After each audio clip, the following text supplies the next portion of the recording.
I recently made studies of plants in the Piperales order from the plant kingdom. I tried to create botanical illustrations of species that I liked visually and species that are commonly known. The most famous of the plants belonging to this order are birdworts, lizard's tails, and black pepper.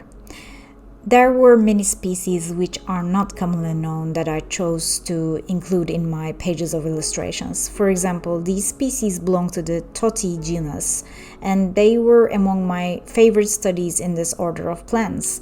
They have this nice purple-red color, and the pattern on the flowers look like lace, and this pattern can be used in different design studies. It can be inspiration for many things, and not just the pattern, but the shape of the flowers are really intriguing, so I can see myself going back to this study for inspiration later on. But the most interesting species I studied in this group belong to the Hydnora genus. Hydnora is a type of parasitic plant. It is found in Africa, Madagascar, and the Arabian Peninsula. These plants have a clever way of pollinating called brood site mimicry. Basically, they give off a smell that attracts insects, trap them for a bit, and then let them go with some pollen to spread to other Hydnora plants. They have vegetative body that spreads through the soil, and they lack leaves and roots. The only part of the plant that appears above the ground is its big fleshy flower. They are among the more primitive flowering plants and completely dependent on their hosts to survive. Hydnora africana produces an underground fruit that takes up to 2 years to fully mature. The fruit has a taste and texture comparable to potato. It is also used for tanning and preserving fish nets. Each fruit can grow up to about 8 centimeters in diameter, and many animals, including birds, baboons, smaller mammals, jackals, porcupines, and moles, rely on it as a food source. Therefore, it has the common name of jackal food. These plants also have a very strong and unpleasant smell. Drawing these plants were inspirational in a different way. They already look otherworldly, and they are the kind of things that could be nice concept art pieces for a world building project, but they're real life plants even though they are not very common and we don't see them in our daily lives. And their shapes resemble many things. They look like a mouth or lips formed in between rocks, and they can be great inspiration for creature or monster designs, not just otherworldly flora. But obviously the most famous plants in this order belong to the pepper family. The pepper family is not related to the nightshade family, which includes bell peppers and chili peppers. These peppers got their name because during the Columbian exchange, Europeans mistakenly thought the spicy fruits were a type of black pepper. And black pepper is the most commonly known plant in this whole order. Black pepper is a flowering vine which is widely cultivated for its fruit known as peppercorns, which are used as a spice and seasoning. The fruit is a small dark red drupe containing a single seed. Depending on its processing, peppercorns can become black pepper if they are cooked and dried as unripe fruit. They can become green pepper as dried unripe fruit, or white pepper as ripe fruit seeds. Native to India's Malabar coast, black pepper is extensively grown in tropical regions, and Vietnam is the world's largest producer. As the world's most traded spice, black pepper has been used for flavoring and traditional medicine since ancient times. Its distinct spiciness made it a staple in Western cuisines, often paired with salt and served in shakers or meals on dining tables worldwide. Black pepper has been a cornerstone of global trade and cuisine for millennia. It was cultivated primarily on India's Malabar coast, and it was a prized export of the ancient port city Muziris, trading with Rome, Egypt, and beyond. Often referred to as black gold, pepper served as both a luxury item and a form of currency.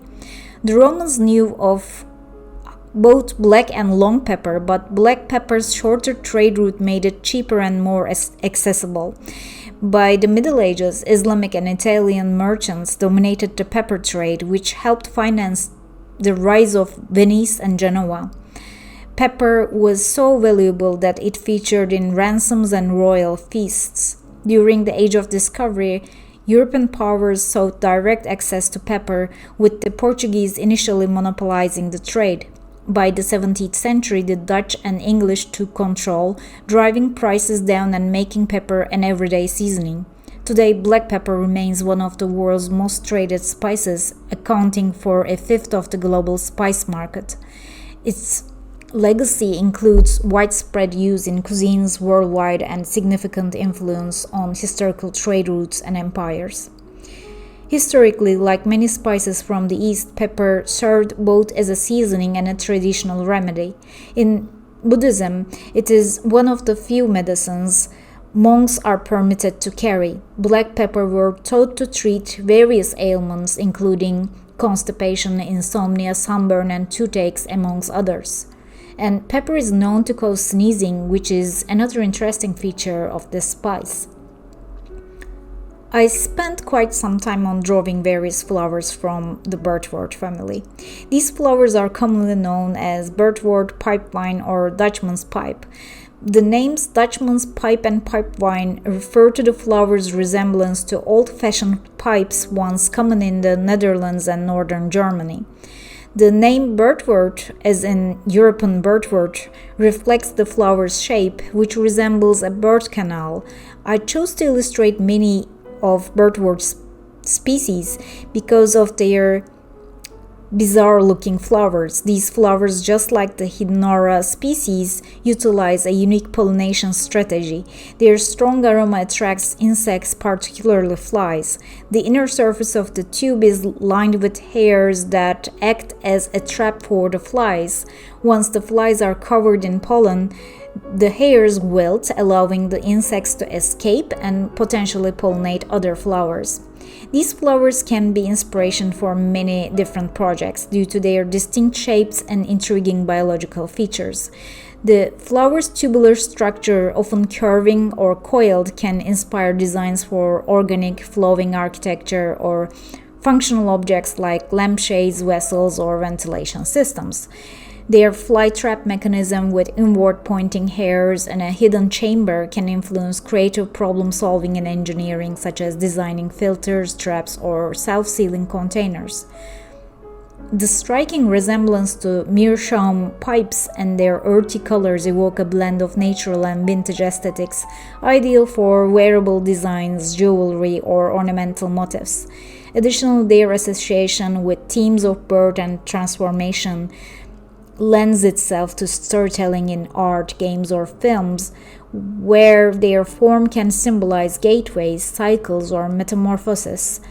Incorporating their allure and functionality offers endless potential for blending the natural world with innovative human creativity.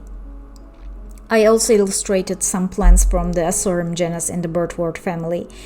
They're also called wild ginger. These plants grow low to the ground mostly in East Asia, North America, and a little in Europe. Funny enough, it's called wild ginger because its roots and leaves smell and taste like ginger, even though they are not actually related. But it contains acid, which is toxic for our health. It's got these unique kidney-shaped leaves and tiny jug-like flowers that pop up in spring. People sometimes call it little jug because of these flowers. It loves shady, moist spots with rich soil, making it perfect for a shade garden. It works great as a ground cover and it is pretty easy to grow. I really like the name little brown jug that it is used for some of the species in this genus, and I always take notes on names that I like to create similar names for plants in later projects. I also drew some plants from lizardsail family. They are medicinal and ornamental plants and they grow in wet areas or shallow water. They are known for their striking foliage and unique floral structures, and I think these features offer abundant inspiration for concept design. Their heart-shaped leaves with detailed veined patterns can inspire textures for textiles, wallpapers, or architectural surfaces. The elongated flower spikes and minimalist aesthetic can inform modern lighting, furniture, or jewelry designs with a sleek, natural vibe. Their preference for water-rich environments evokes themes of serenity and balance, making them a muse for water feature designs. The blend of bold geometry and organic fluidity in these plants invites innovative approaches to blending nature and contemporary creativity in design projects. I think I found interesting details by making these studies of these order of plants, and I will be searching for more design inspiration from nature, so I hope to see you in a new species study.